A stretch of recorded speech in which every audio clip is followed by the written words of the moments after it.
Welcome to the Slop Temple. We pray this video helps. You'll begin by making sure your iPad is unlocked, awake, and plugged in if its charge is low.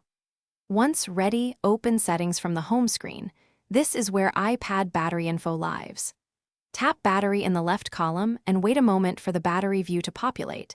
This initial step loads usage stats and the current percentage so you can see the real-time state and begin interpreting the more detailed metrics. Now examine the battery screen more closely to interpret what affects life. You'll see the current battery percentage and the last charge level. These reveal how much usable capacity remains after your last full charge. Scroll to battery usage to compare apps by drain and screen on time to spot heavy consumers. Make sure low power mode is toggled when needed, and review charging history to spot degradation patterns over 24 hours or the last 10 days. Finally, check battery health if your iPad model supports it. This shows maximum capacity percentage and whether peak performance management is applied.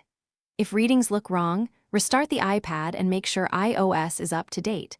These steps often fix reporting glitches.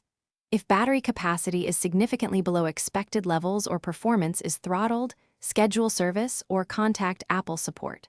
One troubleshooting tip.